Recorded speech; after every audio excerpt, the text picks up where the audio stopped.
ఆదిలాబాద్కు ఎనలేని చరిత్ర ఉంది. ఆదిలాబాద్ను మొదట్లో ఎదిలాపురం అనేవారు. వ్యవసాయ మార్కెట్ యార్డు సమీపంలో అప్పట్లో పెద్ద ఎత్తున ఎద్దుల సంత జరిగేది. ఈ సంతకు జిల్లా నలుమూల నుంచే కాకుండా మహారాష్ట్రలోని ఆయా ప్రాంతాల నుంచి రైతులు అధిక సంఖ్యలో తరలివచ్చి క్రయ విక్రయాలు జరిపేవారు. అందుకే ఎద్దుల సంత పేరు మీదనే ఎదిలాపురం అని కూడా పిలిచేవారు. అయితే రాను రాను పశు సంపద తగ్గిపోయి ఎద్దుల మార్కెట్ కళతప్పింది. కాడెద్దులు కానరాకుండా పోతున్నాయి. యంత్రాల రాకతో ఎద్దులేని యశుసంగా నలిగిపోతుంది. తదనంతర కాలంలో ఎదిలాపురం సైతం ఆదిలాబాద్గా మారిపోయింది. ఎదిలాపురం ఎట్ల అంగడిపై అమా న్యూస్ స్పెషల్ స్టోరీ.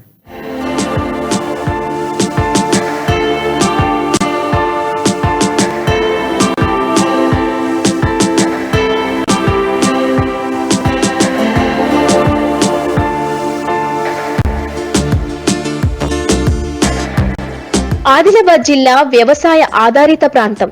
దాదాపు 70% జనాభా పూర్తిగా వ్యవసాయమే జీవనాధారంగా చేసుకుని బతుకు పోరాటం సాగిస్తోంది. గతంలో వ్యవసాయానికి అనుబంధంగా పశు సంపద సైతం దండిగా ఉండేది.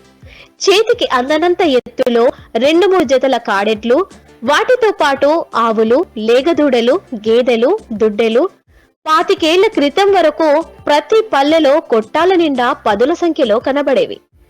రైతు స్తోమతను బట్టి ఈ సంఖ్య కొంచెం అటు ఇటుగా ఉండేది. పశువుల లెక్కను బట్టి ఆ ఆసామి వ్యవసాయాన్ని సులువుగా అంచనా వేసేవారు. మారుతున్న పరిస్థితుల దృష్ట్యా సాగులో యాంత్రీకరణ పెరుగుతూ వస్తుండగా పశువుల సంఖ్య నానాటికి పడిపోతోంది. ఎడ్లపై అనుబంధాన్ని చంపుకోలేని కొంతమంది రైతులు ఇప్పటికీ వాటితోనే సాగు చేసుకుంటున్నారు.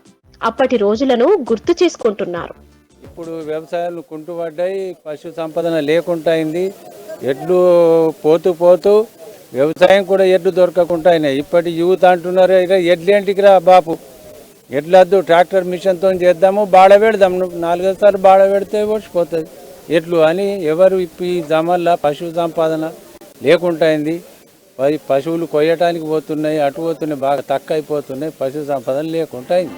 ఎనుకటికి నాగలెనుక నాగలి కట్టి వేకువ జామునే దున్నడానికి రైతులు పొలంలోకి దిగారంటే పొద్దు పొడిచి సూర్యుడు చురచురలాడక ముందే ఎకరన్నర అవలీలగా దున్నేవారు. దుక్కులు దున్నడం నుంచి విత్తనాలు వేయడం, కలుపుని వారకు దౌర కట్టడం, పొలంలో జంబు కొట్టడం, సారెలు వేయడం, గొర్రె తిప్పడం, పండిన పంటను ఇంటికి చేర్చే వరకు ఎడ్ల పాత్ర ఎనలేనిది. గతంలో కరెంటు వినియోగం అంతగా లేని సమయంలో పంటలకు సాగునీరు అందించేందుకు మోటా బావుల నుంచి నీటిని తోడేందుకు ఎద్దులనే ఉపయోగించేవారు. చేతికొచ్చిన ఏ పంట ఉత్పత్తులనైనా జారవేసేందుకు ఎద్దులు తప్పనిసరిగా అవసరమయ్యేవి. యాంత్రీకరణ పెరగడంతో వ్యవసాయంలో ఎద్దుల వినియోగం క్రమక్రమంగా తగ్గిపోతుంది. అప్పుడు ఎడ్లు అనేవి చాలా ఉంటుండే కాబట్టి ఎద్దులాపురం అనే పేరు వచ్చింది. ఇప్పుడు రాను రాను ఎడ్లు కనుమరుగైపోతున్నాయి. ఎందుకంటే ఇప్పుడు అన్ని మిషనరీలు వచ్చినాయి. వ్యవసాయంకు పనులు లేకుండా అయినాయి. ఎడ్ల పనులు దుక్కికి అన్నిటికీ ట్రాక్టర్లు అయిపోయినాయి కాబట్టి ఎడ్ల పని బంద్ అయిపోయింది. అందుకోసమే వ్యవసాయం చేసే వాళ్ళు కూడా తక్కువ అయిపోతున్నారు. ఇప్పుడు ఎడ్లు అనేటివి చాలా తక్కువ కానొస్తున్నాయి. చాలామంది లేక ఇప్పుడు అప్పుడు 3 అరకాల ఎడ్లది భూమి అంతా ఇప్పుడు 1 అరకతో లేపుతున్నాడు. సోయాబీన్తోని, తొగరితోని, దాంతోని అంటే 4 ఎడ్లు తక్కువ అయినాయి అప్పటికిప్పటికి. గతంలో ఒక ఊరి నుంచి మరొక పల్లెకు వెళ్లాలంటే ఎడ్ల బండినే వినియోగించేవారు. పెళ్లిళ్లు, పేరంటాలు, జాతరలకు ఎడ్ల బండిలోనే వెళ్లేవారు. గ్రామీణ ప్రాంతవాసులకు పట్టణాల నుంచి నిత్యావసర సరుకులు కూడా ఎడ్ల బండిపైనే తీసుకొచ్చేవారు. ఇదే కాక సవారి చెగడా ఉండేది. ఇది ఏ రైతు ఇంట ఉంటే ఆ రైతును అప్పట్లో గొప్పోళ్లుగా భావించేవారు. ఇప్పుడు కారు ఉన్న వారిని ఎలా చూస్తున్నారో అప్పట్లో సవారి అలా ఉండేది. పిల్లను చూడబోవాలన్నా, అత్తవారింటికి వెళ్లాలన్నా ఈ ఎడ్ల బండే ఉపయోగపడేది. పెళ్లిళ్ల సమయంలో ఎద్దులను గజ్జెలతో అలంకరించి బండినొక బండిగట్టి ఒకరంటే ఒకరు పోటీపడి వెళ్లేవారు. అందుకే నేటి వృద్ధులు అప్పటి రోజులను ఇప్పటికి జ్ఞాపకం చేసుకుంటూ ఉంటారు.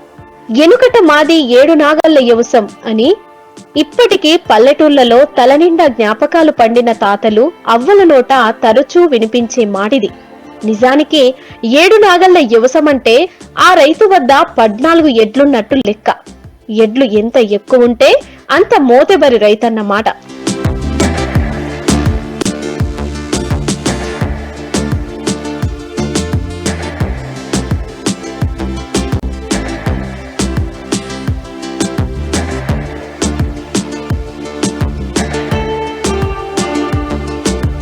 ఒకనాడు ఎడ్లు లేకుండా వ్యవసాయం లేదు, కానీ నేడు ట్రాక్టర్ల రాకతో సాగులో యాంత్రీకరణ ప్రారంభమైంది.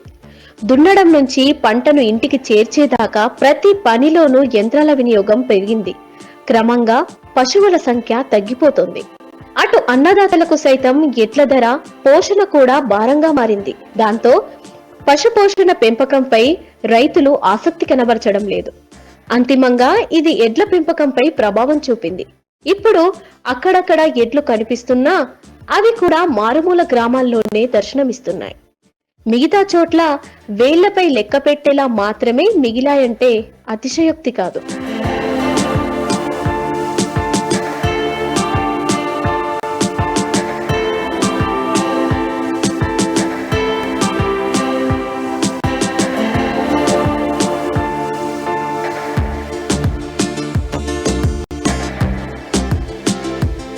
పశు సంపదతో కలకలలాడాల్సిన గ్రామాలు ప్రస్తుతం వెలవెలబోతున్నాయి. కొన్నేళ్ల క్రిందట వరకు నాగళ్లతో పొలం చదును చేయాలన్నా, దుక్కి దున్నాలన్నా ఎడ్లు లేనిదే పనయ్యేది కాదు. దాదాపు 2-3 ఎకరాలున్న రైతు నుండి 100 ఎకరాలున్న రైతు వరకు అందరి ఇండ్లలోనూ ఎద్దులుండేవి. చిన్నకన్న సారు రైతు వద్ద ఒక జత ఉంటే పెద్ద రైతులు, భూస్వాముల వద్ద వారి భూమిని బట్టి పశువులు ఉండేవి. కానీ ఇప్పుడు ఆ పరిస్థితి అందుకు భిన్నంగా తయారైంది. ఉమ్మడి కుటుంబ వ్యవస్థ పోవడం, ఎడ్లు మేపేందుకు మనుషులు లేకపోవడం, యాంత్రీకరణ పెరగడం, జీతగాళ్లు దొరకకపోవడం వంటి పలు కారణాల వల్ల పశు సంపద క్రమంగా తగ్గుతూ వస్తోంది.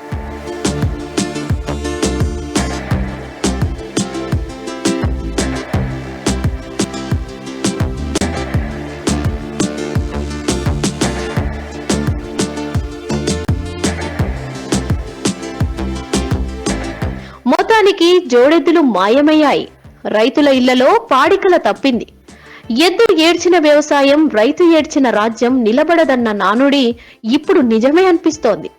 నేటి యాంత్రిక జీవనంలో యంత్రాలతో పాటు రైతు జీవితం మారిపోతోంది. ఎద్దుల బండ్ల స్థానంలో ప్రస్తుతం గ్రామాల్లో ట్రాక్టర్లు, రోటోవేటర్లు, ఐచర్లు, టాటా ఎస్, టెంపో ట్రక్కుల రణగుణ ధ్వని హోరెత్తిస్తోంది.